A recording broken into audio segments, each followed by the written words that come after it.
This is Norwood again, and this time there's no love around the corner as Al Wallace got in there to make the hit for Carolina. And bear in mind, as we talked about early on today, JC, this is a Carolina defense that last year was ranked 3rd overall. They were very good against the run, but Atlanta's picking them apart here this afternoon. They really have. And when you look at that defense, and you think that they've gotten better in the offseason also. They brought in Moreeeee too, the big defensive tackle. They got Chris Jenkins back, and he's healthy inside. And got Sean Williams at the safety position. And you would look at them on paper and say they've gotten much better, but the production hasn't been there today. On 2nd and 13 now. A gain of 4 by Jarius Norwood. Let's go to Los Angeles and Chris Rode for this update. All right, thank you, Matt. How will Terrell Owens fare in his Dallas Cowboys regular season debut? There's only one way to find out. Keep it tuned to Fox. Most of you will get the Cowboys and Jaguars. That is coming your way after the Falcons and Panthers. Back to Matt, JC, and Jay. Chris, thanks. Again, that's the second part of our doubleheader coming up next, right after the Panthers and Falcons here in Carolina. The T.O. Tuna Melt. I'm just glad to see that he's playing, so maybe he can stop talking so much and just let his play talk for him. 3rd and 10. Vick is hit. Oh, he threw it right at Julius Peppers, who seems to have forgotten his assist skills on the basketball floor. Right in the breadbasket. Yeah, and that's not going to happen too often that Julius Peppers is going to drop a play like that. See, Peppers is the right end right here just working on Wayne Gandy. He reads the screen out. And Mike Vick, he knows that he threw it right to Peppers. He's trying to hop up off the ground, but watch Peppers. He reads the screen and just runs right there in front of the back. Oh, that's not only a pick, that's Peppers returning it some ways as well, and that was a game changer averted by Atlanta. So Canaan's punt trickles out of bounds at the 4. Julius Peppers knew he had an opportunity. Still 20-6 Atlanta.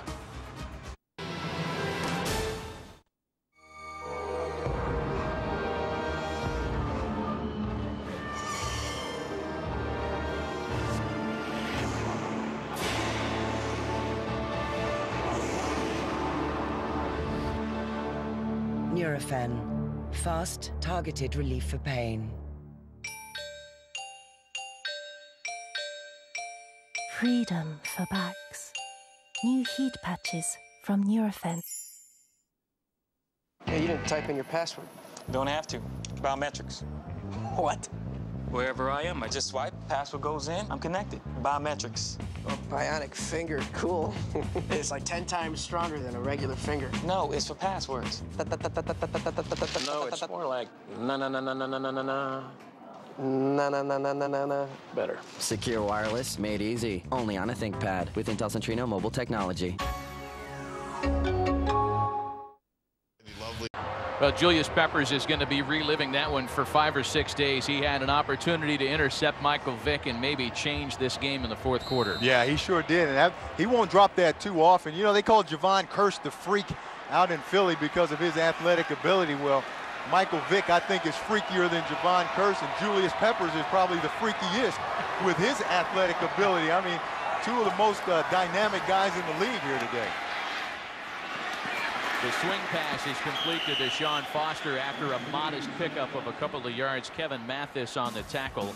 Tuesday night, after an all-new house, watch the FBI's top negotiators work it on and off the streets. It's the biggest new drama of the season, Standoff.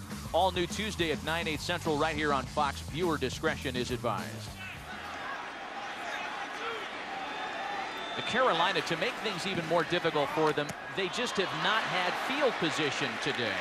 And a nice recovery made on the reception by Drew Carter for a Panther first down. 7 of their 10 drives, JC, have started inside the 30. Then they haven't been able to get any big plays, really. You know, nothing outside, and now you see they're trying to get something going outside, but the balls are coming out quick. Again, they don't have time to allow those receivers to work down the field and create a big play and run by a guy because Jake Delhomme doesn't have time to throw it. Second consecutive first down reception made by Drew Carter. They're also going their no huddle now. They've got to try to change the pace up, try to speed things up because they need 2 scores. And the little slant, and the ball pops free away from Keyshawn Johnson on a big hit by Kevin Mathis. Well, one of the reasons that Delhomme hasn't had any time today is number 55 in the red jersey. The new Falcon end, John Abraham, has had a huge coming out party. He sure has. Obviously, the MVP today, you can see he's just been working on, around, through anybody they try to put on him, whether they double team him, single block him. And when we talked to him, he said, hey, these guys are in trouble. If they single block me and I get one-on-one, I'm going to kick some butt, and that's exactly what he's done. This is Carter on the reverse with a lot of room to run and another Carolina first down. So John Fox ditching the conservative play calling given all the circumstances today. And the Panthers have been able to accomplish 3 first downs on the drive for the first time today. Well, like we said earlier, you've got to adjust. You've got to make some adjustments on the go when with the game plan that you came in with is not working. You got to change it up. You've got to be able to do that on the fly and try to create some different looks, and that's what they're doing now. The drive began on the 8, and that one wide of the intended target. Again, they're looking at Drew Carter with those big Steve Smith shoes to fill this afternoon. And D'Angelo Hall giving him a lot of room out there on the outside and just letting him catch those quick hitches, and almost caught another one there. But with D'Angelo Hall, I can guarantee you that he's going to start to creep up, and he's going to try to jump one of those hitches outside. You see he's talking about that right now. 2nd and 10 now for the Panthers. You know, Carolina thought they'd be able to bring Drew Carter along slowly. 5 career receptions at the start of the day. He's caught 4 balls this afternoon for 55 yards. Play action to Williams. And Delhomme's pass is incomplete. Fans want a hit call on D'Angelo Hall. Again, they were looking for Drew Carter. D'Angelo Hall right here, one of the best cover corners in the league because he's so fast. And that's why he's shadowing Drew Carter, and you know, that's just a good break on the ball. I said if they keep going after that guy time and time again, sooner or later he's going to jump one of those routes and turn that into a big play. He's the fastest man in the NFL. Won that competition and that esteemed honor at the Pro Bowl last year. Panthers 1 for 8 on 3rd down conversions today. Delhomme with some time, another wobbler incomplete, and fans want another flag. They had a lot of red jerseys on Keyshawn there. Bad ball, and I don't know if that ball is slipping out of Delhomme's hands or if it's getting tipped, but Keyshawn's just going to come down and run it in, and this ball just is way overthrown. There's no pass interference there because that ball's uncatchable. It doesn't matter what happened. Keyshawn, as long as his arms are, never would have gotten to that ball. Yeah, despite Keyshawn's best efforts to sell it there with the flop. So once again, the punting unit on for Carolina. Precious time winding away on the Panthers on opening day. Atlanta will take over at the 20-yard line when we come back. 7 minutes. For Wilson NFL and GST footballs and much more, visit NASNEurope.com, your home for North American sports merchandise. Major League Baseball.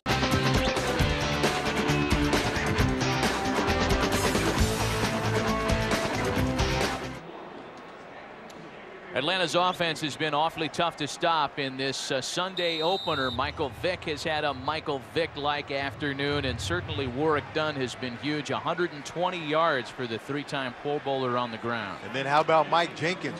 3 catches, 77 yards, and a touchdown right there from a wide receiver that really they hadn't gotten much production from. 1st and 10 for the Falcons at the 20. Time ticking away on the Panthers today. This is Dunn once again back to the line of scrimmage. Well, Warrick Dunn has had a great afternoon for Atlanta. He sure has. He's such a slashing runner. He's small, but he's very quick, very fast, and very strong. And you can see if you don't step up and penetrate and he finds a crease, he's going to hit it. He's going to make those linebackers and those safeties miss, and he's been the difference today.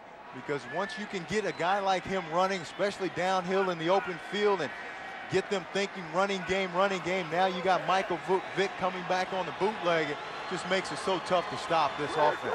Dunn's afternoon has put him at number 6 on the all-time rushing list. Active players only, that is, and Dunn with another big run. 13 more yards.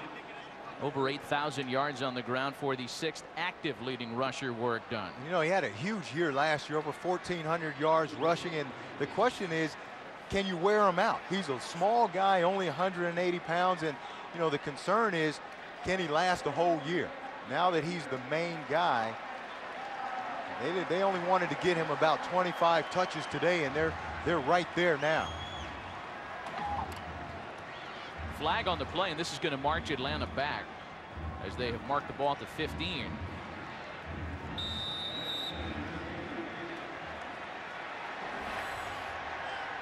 A reminder, our late game is coming up next. Dallas at Jacksonville. The pregame show guys have been there all afternoon. Some of you will see the Packers and Bears. That's the second half of our doubleheader coming up next on Fox. So after the penalty, back to 2nd and 14 now. Atlanta just trying to get their carries covered and keep the Carolina offense off the field once more. Yeah, and what they're really trying to do is keep this clock moving. As long as you're running the ball, the clock is going to move. You force Carolina to take a timeout. The Panthers have spent a timeout, their first of the half. 5:39 left in the contest, with Atlanta on top by 2 scores. Need a quick and tasty snack. With its unique blend of spices, just a splash of Lee & Perrins Worcestershire sauce deliciously transforms cheese on toast, and it really boosts the flavor of a baked potato and cheese. Lee & Perrins Worcestershire sauce for the ultimate snack. Ah, you and your moods. We salute you. They're what makes you, you. So bring 'em on. You in the mood to get up? One Nescafe full calf coming right up. Feeling mellow? A rich Nescafe decaf should tickle that fancy. You somewhere between up and mellow. Up, mellow. How about a half calf? For you, we can do that. Full, half, decaf. Go on, you do the moods, we'll do the coffee. Because at Nescafe, it's all about you. Is this the help desk? Yes, sir. I need help with this. What is it? It's my invention. What's wrong with it? Nothing. So what's the problem? Everyone's going to want one. I see. My company's small. This is huge. You need to grow fast. Exactly. Can I see it? Have a look. Whoa.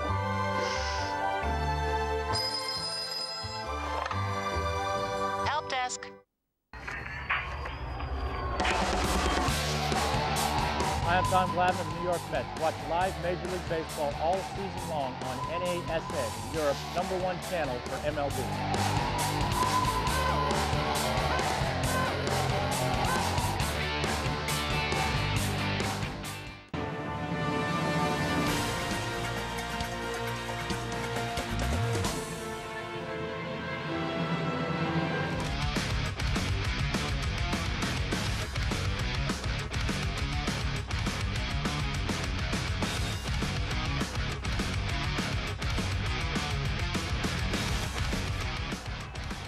Jim Mora trying to stay undefeated in openers as the Atlanta Falcons head man on top by a 20-6 score, approaching 5 minutes left in the 4th quarter.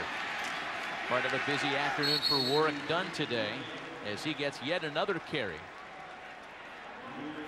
Carolina takes another timeout, and that's why Atlanta runs the ball here, because you force those guys to either take the timeout or the clock continues to run. You know, for John Fox, this was exactly the type of scenario that he hoped to avoid. The late deficit last year in the opener, Carolina lost a close game to New Orleans, and we all know what the ending of the story was for the Panthers last year. They got to the conference championship game, but by virtue of some early losses, a 1-2 start, they had to do it uphill all year. And that's a tough thing to do, especially in this division. The NFC South is so tough with Obviously, Atlanta and Carolina and Tampa Bay, and just going to beat each other up week in and week out. And then when you look at their non-conference schedule or non-division schedule, they got to play the NFC East. Probably the two toughest divisions in football. Michael Kanan's punt is almost blocked. Gamble back on the receiving end, and he's out of bounds at the 32-yard line. Don't forget, more football to come on Fox. The second half of our doubleheader is coming up.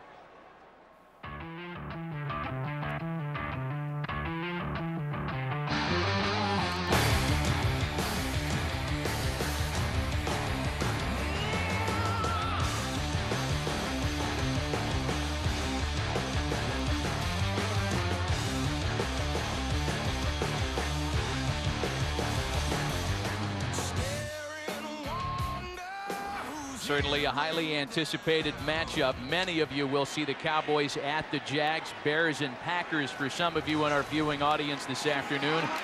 Delhomme is dropped again. John Abraham and Darryl Shropshire combining for the sack. Well, now they're just racing to the quarterback. Now it's who can get there the quickest. Shropshire's inside, Abraham around the outside, and Jake Delhomme, he has no time to even set up and look down the field. Shropshire's right in his face, and here comes Abraham around the end. Again, around Jordan Gross, just so fast, and he's got those long arms and just pulls by. A loss of 9 on the play. Pass is completed here to Drew Carter. Boy, we have seen a very frustrated Jake Delhomme this afternoon.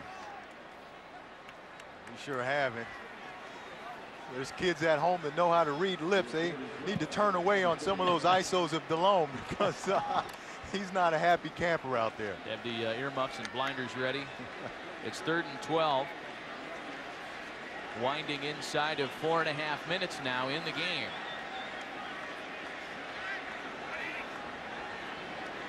From the 29 on 3rd down. Delhomme sneaks out of the pocket, and that one's batted down. Kevin Mathis has had a nice afternoon at safety for Atlanta. When you can get so much pressure on the quarterback with only 4 guys, you can drop 7 guys in coverage. And that last play, Atlanta had 7 guys, and they were playing deep. And with the 4 rushers, they were still able to get pressure on Jake Delhomme. And now when you've got 7 guys, you've got to try to look at red jerseys all over the field. There's not a lot of places to throw the ball. Look at all these guys back here. On 4th down. And Delhomme has a pass caught by Kerry Colbert. Did he stay in bounds for a 1st down?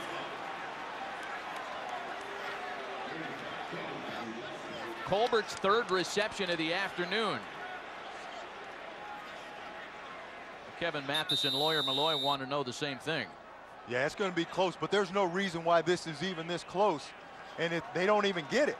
They're not even bringing it out the big change. Yeah, it's not even right close. There. But Kerry Colbert has to know where that 1st down marker is. It's 4th down. Look at Kerry Colbert. He's got to know that that flag is right there. He's got to get up there, and he's got to do whatever he's got to do. He's got to turn back inside. He's got to lower that shoulder and watch him just run out of bounds right here to try to avoid the hit. It's 4th down. You know, the former Trojan just shy of the 1st down. So Atlanta's offense comes back onto the field, and they'll take over at the Carolina 41. Well, that was awfully close on 4th down, and I think Colbert was just hopeful that he did the dance long enough to keep the drive alive. But in that situation, Matt, you can't be hopeful. You got to make sure you do everything you can to get past that 1st down marker. You've got to know exactly where it is when you line up. We've got a challenge flag on the field. Carolina is challenging the spot, and see, we'll measure it to see if it's a 1st down and review the play. And at this point, what do you have to lose? Absolutely worth the challenge, you bet. It's a challenge, but I think it's more of a hope than a challenge. You're going to see again Kerry Colbert here. Kerry Colbert here is going to come up the field. He's going to catch the ball short, but he's got to know that he's got to get back up the field. He comes back a couple yards, and he really doesn't fight to get up the field. And look, at the end of the play, it looks like he knows exactly that he was short. It's going to be close.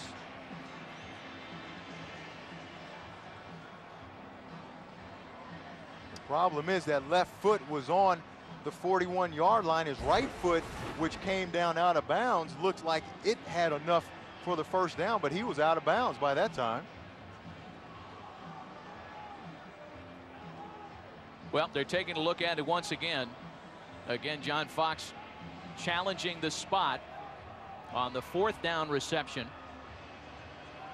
If Carolina loses the challenge, Atlanta takes over on the 41-yard line of the Panthers. If Carolina wins the challenge, they've still got plenty of work to do here in just about 4 minutes left. Yeah, you can see that right foot comes down beyond the first down marker, but that's out of bounds. His left foot, you're going to see his left foot right there is way short of the first down, and then the right foot extends over the first down marker. I think he's short.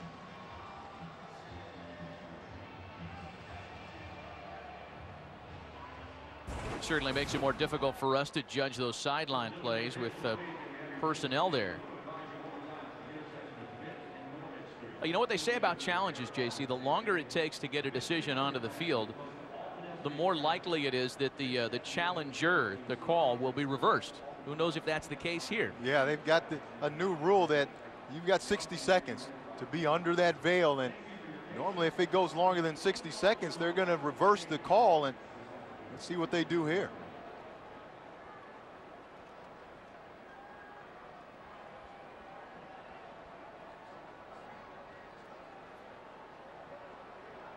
After reviewing the play stands as called. The receiver was short of the line of gain. Carolina will be charged with a timeout. Atlanta first down. So the Falcons take over at the Carolina 41 as John Fox loses the challenge, and a lot of the fans here in Carolina lose their momentum on this opening Sunday. Yeah, and with only one timeout left, better believe that Atlanta's going to run the ball here. They're going to run it on first down and second down and probably even third down. And that's just fine with Michael Vick. That's just fine with Jim Mora. That's just fine with Greg Knapp. The rushing attack has been fantastic for the Falcons today. 246 yards on the ground to only 65 rushing yards for the Panthers.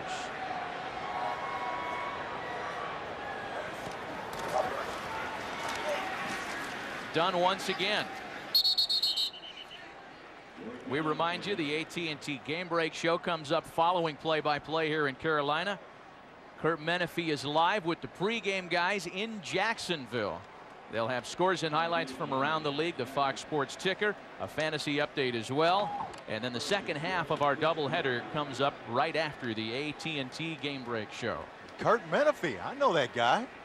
Yeah, you spent some time with Kurt Menefee, didn't you? My partner last year, and big-timed us and moved on to the pregame show with those guys and just kicked us all to the curb. Well, Kurt and the fellas have certainly a busy opening Sunday to discuss. A couple of near upsets already in the NFL. Warwick Dunn with yet another carry. You can see at the end of that run, Warwick Dunn, just a veteran guy, knows that what's most important is not trying to get up the field outside and get as many yards as possible in this situation and maybe get pushed out of bounds. He turns it up the field, just gets on the ground because he knows that clock will continue to move. No timeouts for Carolina as that clock does continue to roll toward the 2-minute warning as Warwick Dunn is approaching a career-high carries total. He's had the ball 27 times this afternoon. The most he's ever grabbed the rock is on 30 occasions in a single game. Dunn again. And with a run around the outside of the line and close to a first down. You know, we talk about the upcoming schedule in the NFC South, JC, and we talked about how Carolina's got to play on the road at Tampa Bay in a couple of weeks. In terms of the Falcons, they host Tampa Bay in their opener next week. They stay in the South at New Orleans in week 3. Then they get a much improved Arizona team, a bye week on October 8th, and then the New York Football Giants. Yeah, but the first two are the key, because, or the next two rather, because they're division opponents. Approaching the 2-minute warning in Carolina. The story of the afternoon has been the Atlanta Falcons. They lead by a couple of touchdowns in Carolina.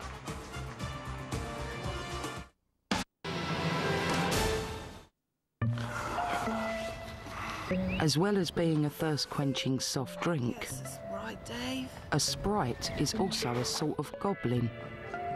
This Sprite is not so refreshing at a festival. And it definitely hasn't got any taste. Here we go. Right and left and right and right. Left and right and right and left. Try new Sprite Z. Great Sprite taste, 0 added sugar. It's no fun when you can't sleep. Time seems to stand still. You just can't switch off. And it feels like you're the only one. But you don't have to put up with it. Nitol can help you drift off into a natural sleep. So you wake up refreshed in the morning. Good mornings follow a good Nitol.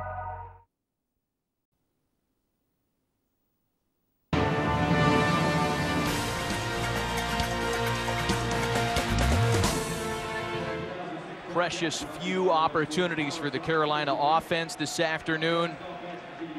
Now, Keyshawn Johnson has been frustrated. Steve Smith's been frustrated by virtue of not being able to play. And John Abraham has had a huge first game as a Falcon. No frustrations for him. No, not at all. He will sleep well tonight. On 4th and 1. Again, Carolina out of timeouts. The Falcons try to seal it up. Warwick Dunn short of a first down. And the ball is blown dead before Thomas Davis picks it up.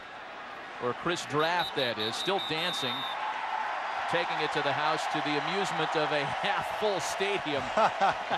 They're just happy that somebody could finally get into the end zone, whether it counts or not. They're just glad to see a Panther in the end zone. It's been tough today for this offense. And, you know, Jake Delhomme, Abraham, give all the credit to this Atlanta defense, though. First of all, they've gotten tremendous pressure and just shut down this offense. Kind of a tremendous day for the Atlanta offense as well. 388 total yards by the Falcons, and most of that yardage coming between Dunn and Vick. They've both been splendid, and I don't think the Falcons could have drawn up a better way to open the season, especially given the way they finished 2005, going 2-6 down the stretch. And you know, the biggest thing is it's a division game on the road. So the next time they play Carolina, it's in Atlanta, and it's big when you can go on the road and win a game. Delhomme dumps off the pass under 2 minutes in the game.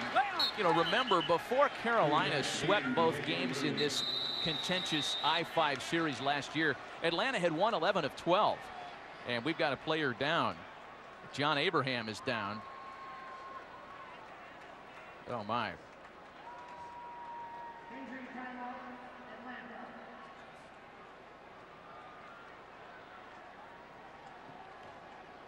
So a stoppage with 1:42 left.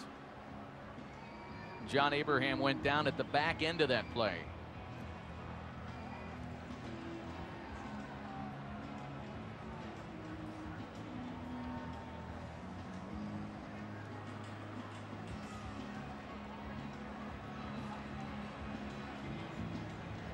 Well, Matt, what do you think that is? Boy, I think that's John Abraham, a big, strong man that's going to sound like Madeline Kahn for the rest of the day. There's Abraham right there at the top. Just going to be working on Jordan Gross again, trying to get up the field, and just slips down. And that might have been a groin injury. When you slip like that, you can see right there he's in a lot of pain and never really took a shot. But the way he's limping right there, and when you slip like that, I've had that happen to me before, and you strain that groin muscle, it doesn't feel good. Well, John Abraham is able to leave the field under his own power, albeit a little wobbly. He's getting a game ball today, that's for sure. 5 tackles, 2 sacks, 2 forces.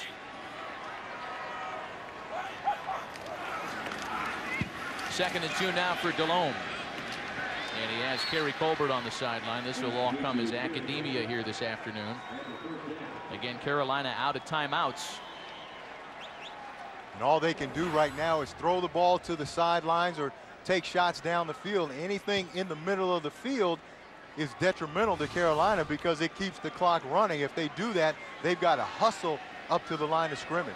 Again, a reminder, the second half of our doubleheader coming up as soon as play-by-play is complete here. We'll send you to Jacksonville for the Jags opener as they host Dallas. All eyes on Dallas certainly during the offseason. And I know the guys during pregame coverage live from Jacksonville were talking about the T.O. tuna melt a lot today. By the way, the pregame show will be live from Philadelphia next week. Tune in to see how many cheesesteaks Terry Bradshaw can take down as he finally puts an end to the debate. Is it Jim's or Pat's that serves up the best steak in the city of brotherly love? Just over a minute left. If nothing else, Jake Delhomme would like to engineer a touchdown drive here. He has been frustrated all afternoon. 19 of 33 is Delhomme for 175 yards. He's thrown one pick today.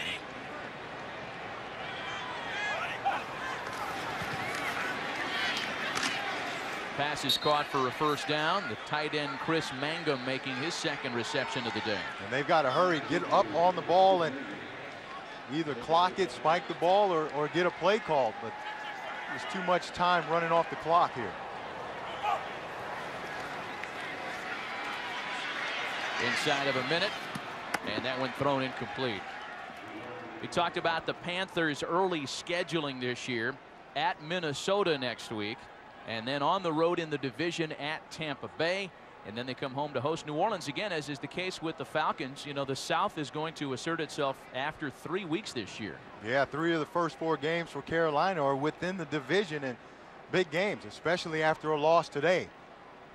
In this tough division, you can't afford to give away too many ball games, especially at home. You've got to win all your games at home and then sneak out a few on the road.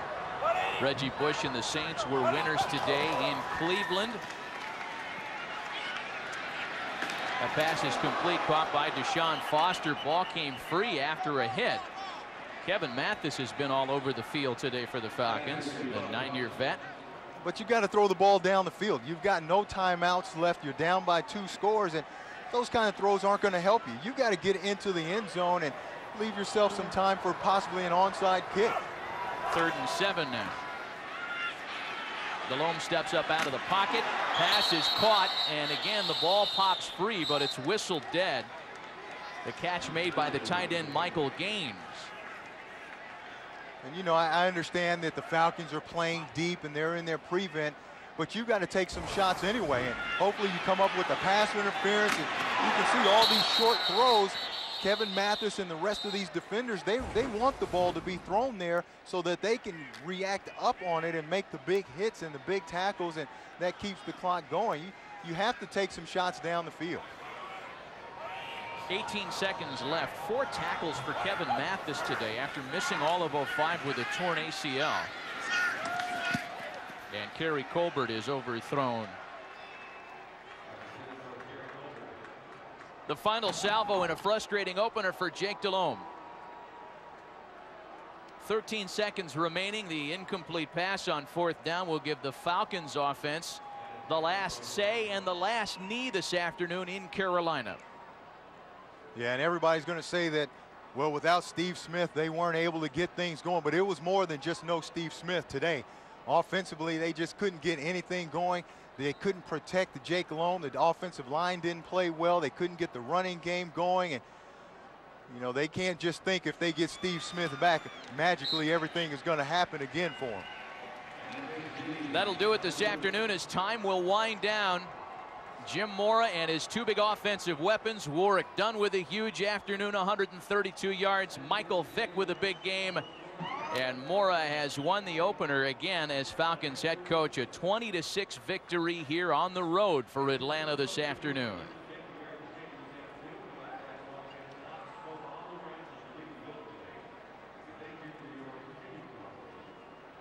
Well, John Fox will regroup. They go to Minnesota next week to look for their first victory of 2006. And for Atlanta, a fine start to the 2006 season. For J.C. Pearson and Jake Laser, this is Matt Vasgersian thanking you for joining us. The Falcons have defeated the Panthers 20-6. Druids Glen Golf Resort, voted European Golf Resort of the Year 2005. A golfer's paradise in the Garden of Ireland. 2 championship golf courses of contrasting design. The luxurious Marriott Druids Glen Hotel and Country Club, featuring 148 specially appointed guest rooms and a magnificent spa and health centre. Visit our driving range, pro shops, golf academy, and get your golfing tips or tuition from our resident PGA teaching professional. 11 starters.